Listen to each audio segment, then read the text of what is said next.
Have you ever wondered what would happen if you left a sandwich outside for a year? I'm guessing it wouldn't be pretty. But what if I told you there is a place on Earth where that sandwich would look almost exactly the same a year later? A place where things just don't decay.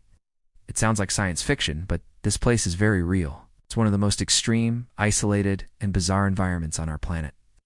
Welcome to the McMurdo Dry Valleys of Antarctica. Imagine a landscape that looks more like Mars than Earth. Spanning about 4,800 square kilometers, this is the largest ice-free region in Antarctica. When you picture Antarctica, you probably think of endless white snow and ice.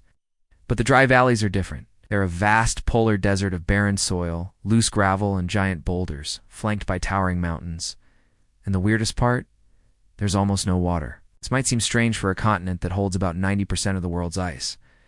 But the surrounding transantarctic mountains are so high, they block the ice from the East Antarctic ice sheet from flowing into the valleys. So what makes this place so special, so resistant to decay? It all comes down to a perfect storm of extreme conditions.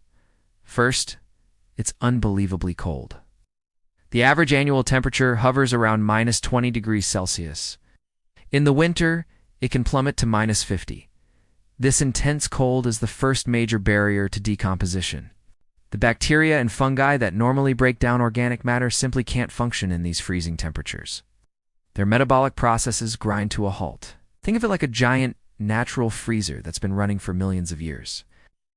But cold is only part of the story. The dry valleys are also, as their name suggests, incredibly dry. In fact, they are one of the driest places on Earth. The air is so arid that it literally pulls moisture out of anything and everything. The annual precipitation is less than 100 millimeters. It usually falls as snow, which often sublimates sterns directly from a solid to a gas before it even has a chance to melt. Water is the essence of life, and it's also essential for decay. Without water, the microorganisms that break down organic matter can't survive. They need a moist environment to thrive, and the dry valleys are the complete opposite of that. The third factor is the wind. The valleys are scoured by powerful katabatic winds. These are dense, cold winds that are pulled down from the polar plateau by gravity, reaching speeds of up to 320 kilometers per hour. These relentless winds act like a giant blow dryer, evaporating any tiny bit of moisture that might exist. They also carry sand and gravel, eroding the landscape and even mummifying any organic material they encounter. So, you have extreme cold, extreme dryness, and powerful, desiccating winds. This triple threat creates an environment where the normal cycle of life and death is suspended. The process of decay is almost completely arrested. Scientists have found seals in these valleys that died thousands of years ago.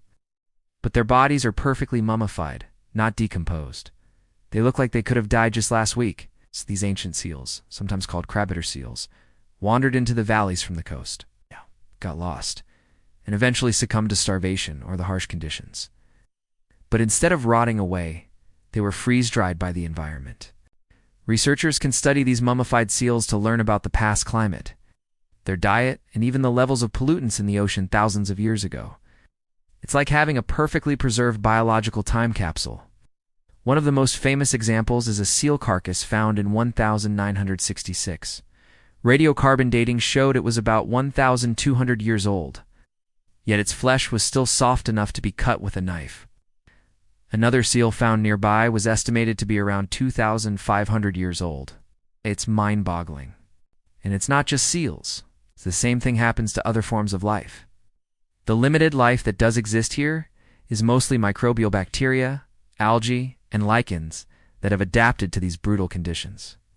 They live in a state of suspended animation, becoming active for only brief periods when a little bit of moisture becomes available, perhaps from a melting glacier on a rare, warm summer day. But larger organisms, and any organic material brought into the valleys, simply don't stand a chance of decaying in the traditional sense.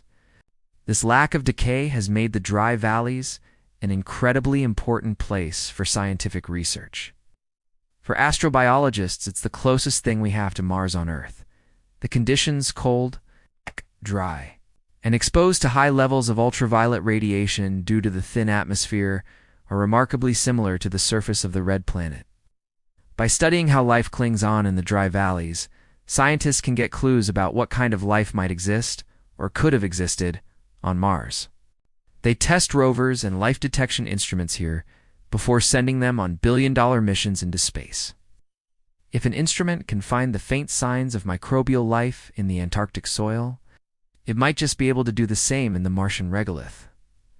Geologists are also fascinated by the valleys. Because there's no vegetation cover and very little erosion from water, the geological features are laid bare. They can study rocks and landforms that are millions of years old, offering a window deep into Earth's geological history. The valleys contain features like patterned ground, formed by the constant freezing and thawing of the soil, and ventifacts, which are rocks sculpted into bizarre shapes by the wind-blown sand. One of the most enigmatic features in the dry valleys is blood falls. It's a plume of iron oxide-rich brine that flows out from beneath the Taylor Glacier and stains the ice a shocking blood-red color. For years, scientists were baffled by it. It turns out that this brine comes from a subglacial lake that has been trapped under the ice for nearly 2 million years. This ancient lake is incredibly salty and completely cut off from light and oxygen. Yet amazingly, it hosts a unique ecosystem of microorganisms that have evolved to survive by metabolizing sulfur and iron compounds. Blood Falls is a testament to how tenacious life can be, finding a way to exist in the most inhospitable places imaginable. It's a living laboratory for understanding how life might survive in frozen oceans on moons like Europa or Enceladus. But the very thing that makes the dry valleys so unique, their pristine, unchanging nature, also makes them incredibly fragile. The delicate balance of this ecosystem could be easily disrupted. Scientists who work there follow extremely strict protocols to avoid contamination. They have to ensure they do, and introduce any outside microbes that could potentially thrive and alter the environment. Climate change also poses a significant threat. Even a slight increase in temperature could cause more glacial melt, introducing more water into the valleys. This could wake up the dormant microbes and kickstart the process of decomposition, forever changing this unique landscape and destroying the scientific records it holds. Imagine, after millions of years of preservation, those ancient seals finally beginning to decay. It would be like a library of natural history going up in flames. Protecting the McMurdo Dry Valleys is crucial, not just for the scientific discoveries they hold, but for preserving one of the most unique and awe-inspiring places on our planet.